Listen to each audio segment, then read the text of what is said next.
आज मैं आपको एक मज़ेदार भक्ति कहानी सुनाने जा रही हूँ। एक रोज रास्ते में एक महात्मा अपने शिष्य के साथ भ्रमण पर निकले। गुरुजी को ज़्यादा इधर उधर की बातें करना पसंद नहीं था। कम बोलना और शांति पूर्वक अपना कर्म करना ही गुरुजी को प्रिय लगता था। परंतु एक शिष्य बहुत चपल था। उसे हमेशा इधर उधर की बातें सोचती रहती थी। उसे दूसरों की बातों में बड़ा ही आनंद आता था। चलते हुए जब वो तालाब से होकर गुजर रहे थे तो उन्होंने देखा कि एक घीवर नदी में जाल डाले हुए है और घीवर को अहिंसा का उपदेश देने लगा। लेकिन धीवर कहाँ समझने वाला था। पहले उसने टाल मटोल करनी चाहिए और बात जब बहुत बढ़ गई तो शिष्य और धीवर के बीच झगड़ा शुरू हो गया।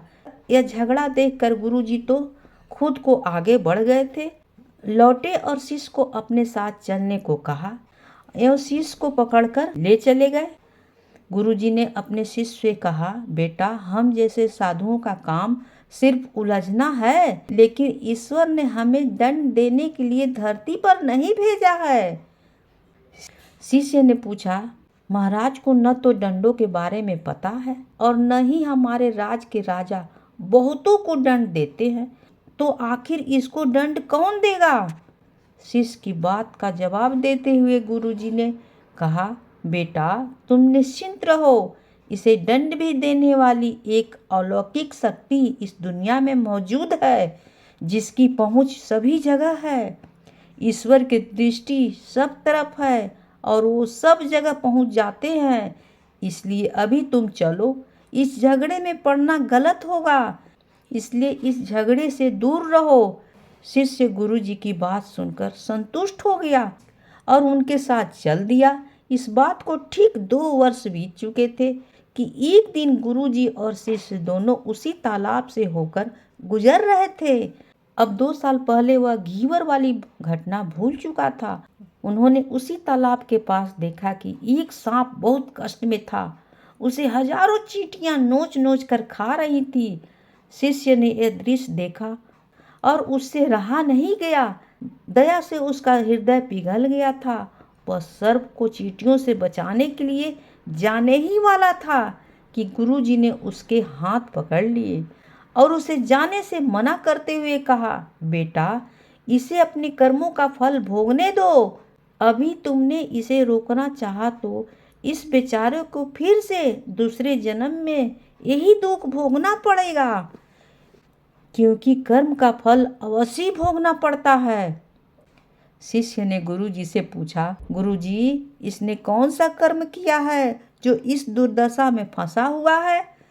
गुरु महाराज बोले, जिसे तुम पिछले 2 वर्ष इसी स्थान पर मछली न मारने का उपदेश दे रहे थे और वह तुम्हारे साथ लड़ने के लिए आग बबूला हुए जा रहा था, वे मछलियां ही चींटी हैं जो इसे नोच नोच कर खा रही हैं।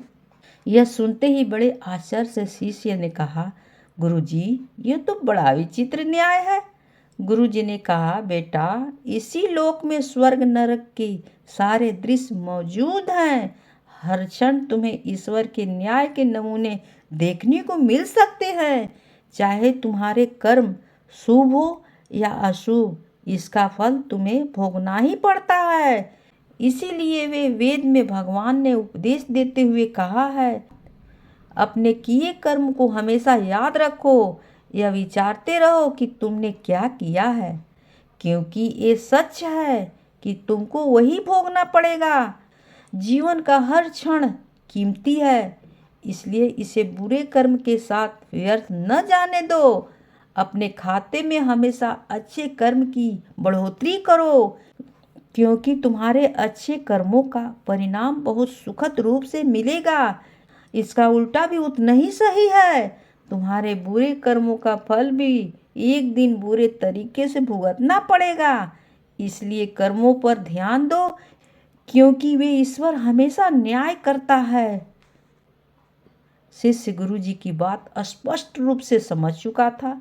यह 100% सच है कि ईश्वर हमेशा सही न्याय करते हैं और उनके न्याय करने का सीधा संबंध हमारे कर्मों से है। यदि हमने अपने जीवन में बहुत से अच्छे कर्म कर रहे हैं तो उसी के अनुरूप ईश्वर हमारे साथ न्याय करते हैं।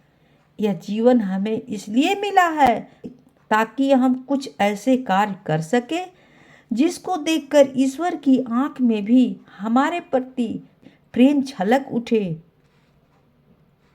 कहानी होती है समाप्त।